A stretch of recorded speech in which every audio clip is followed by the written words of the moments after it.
Assalamualaikum warahmatullahi wabarakatuh. Kami dari kelompok 4 akan menjelaskan tentang dongeng, legenda, dan hikayat untuk memenuhi tugas keterampilan bahasa Indonesia. Perkenalkan, nama saya Mawardia. Saya Nazratul Khairi. Nama saya Dwi Ayu Kairani. Nama saya Fazahra Dwi Cia. Saya Faizal Kamal. Assalamualaikum warahmatullahi wabarakatuh. Perkenalkan, nama saya Fazahra Dwi Cia, NIM 105-2021-043. Di sini saya akan menjelaskan tentang pengertian ciri-ciri, struktur, unsur, dan jenis-jenis legenda. Saya dari kelompok 4. Pengertian legenda. Legenda merupakan cerita prosa rakyat yang dianggap oleh mereka yang memiliki cerita tersebut sebagai sesuatu yang benar-benar terjadi. Legenda biasanya dianggap sebagai sejarah kolektif, namun karena tidak tertulis, maka cerita tersebut terdistorsi sehingga seringkali sangat berbeda dengan cerita aslinya.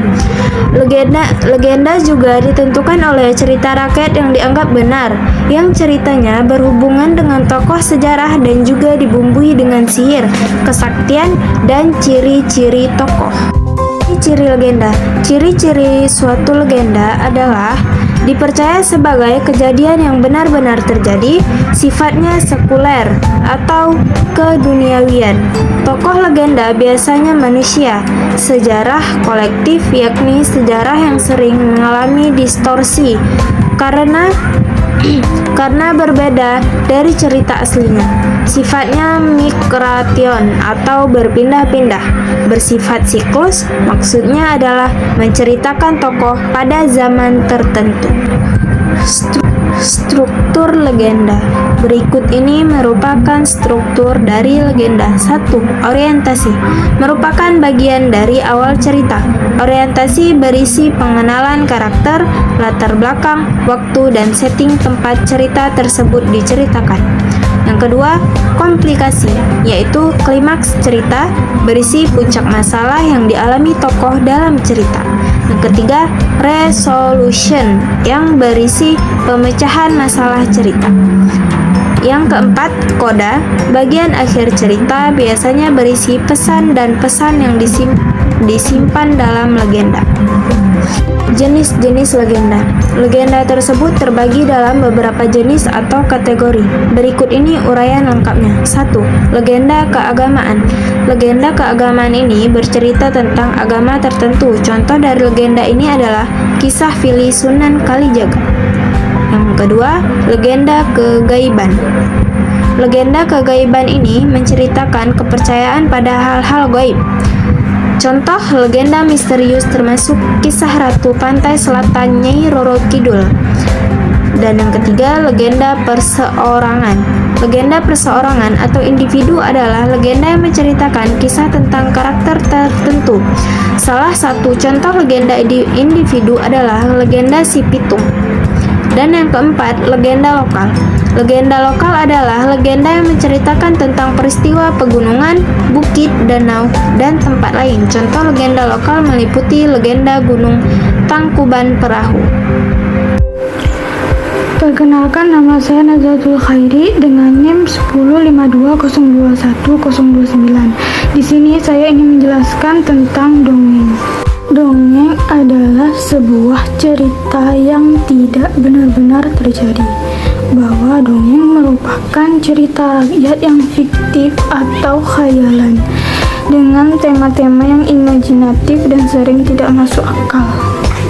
Cerita dongeng dapat berkaitan dengan kepercayaan masyarakat pada sesuatu yang bersifat supranatural dan diimplementasikan di kehidupan masyarakat sehari-hari.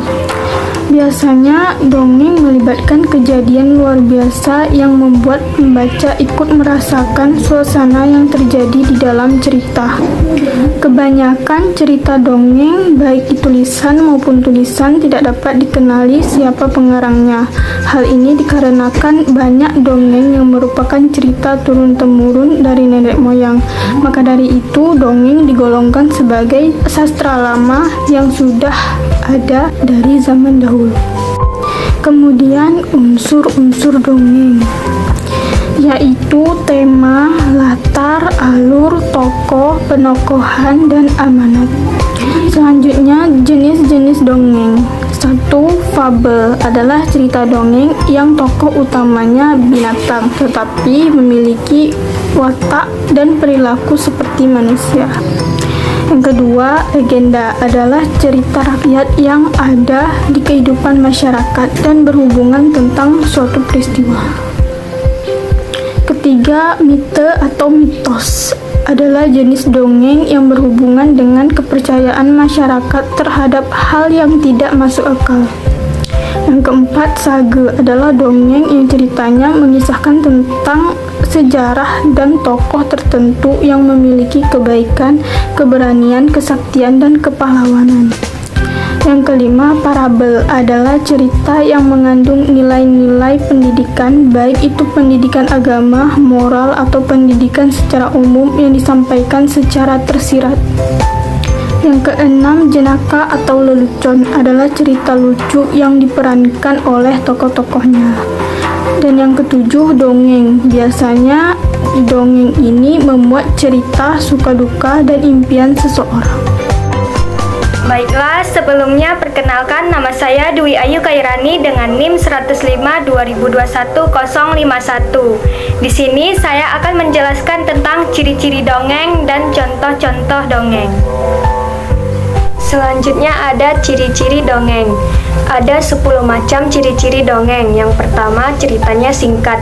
Yang kedua, kalimat pembuka pada umumnya diawali dengan pada zaman dahulu, al-kisah, pada suatu hari, dan lain sebagainya. Yang ketiga, memiliki alur yang sederhana. Yang keempat, karakter atau tokoh di dalam cerita biasanya tidak disampaikan secara rinci.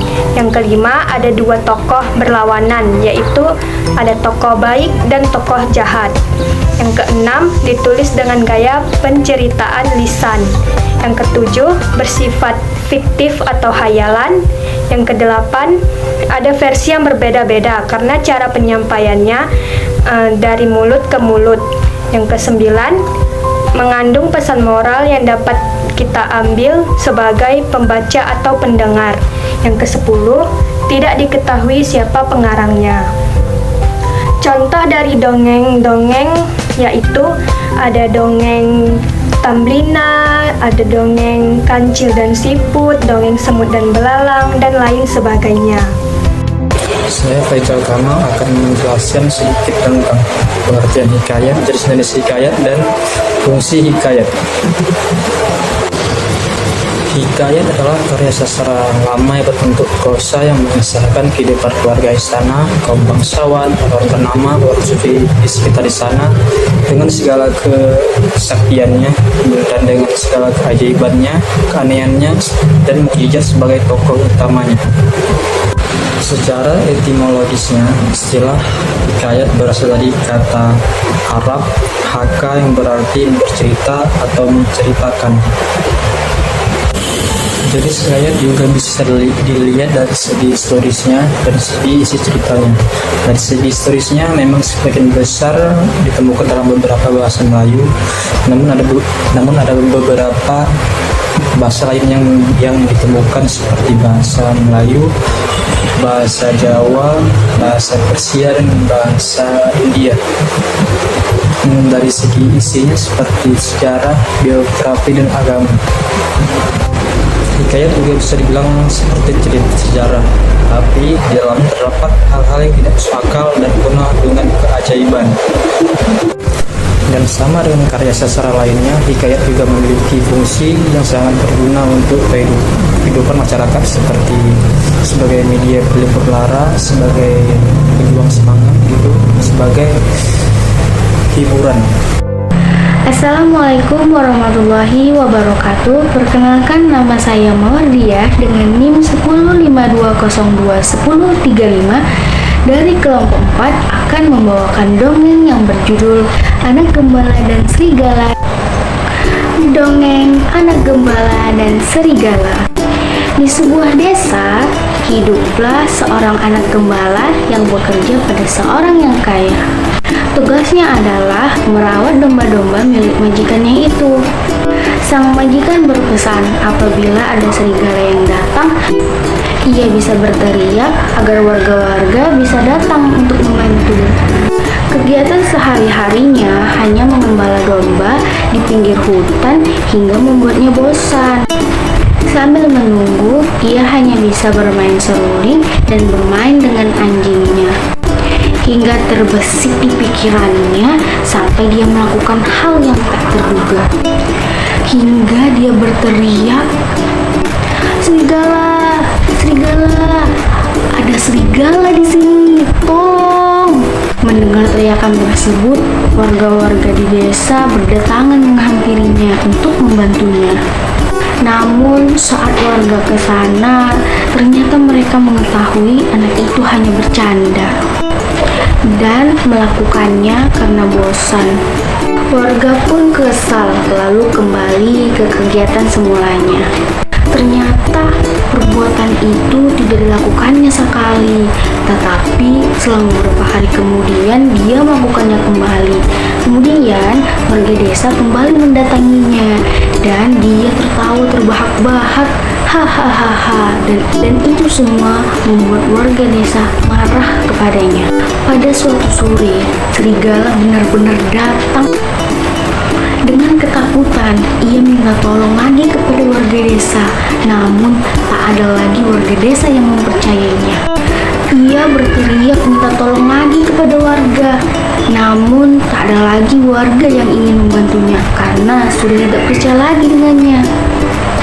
Akhirnya, para serigala tersebut memangsa banyak sekali domba dan membawa dombanya ke dalam hutan. Kejadian tersebut membuatnya sangat menyesal. Dia kehilangan banyak domba yang digembalainya dan dia dimarahi oleh majikannya, dan dia tidak akan mengulangi perbuatan tersebut. Tamat. Pesan moralnya yaitu jangan berbohong kepada orang lain karena itu bisa merugikan diri kita sendiri. Kita bisa kehilangan teman, sahabat, saudara, dan orang-orang terdekat. Dan teruslah bersikap jujur dan berbuat baik kepada orang lain. Sekian dari kami. Terima kasih yang telah menyaksikan. Assalamualaikum warahmatullahi wabarakatuh.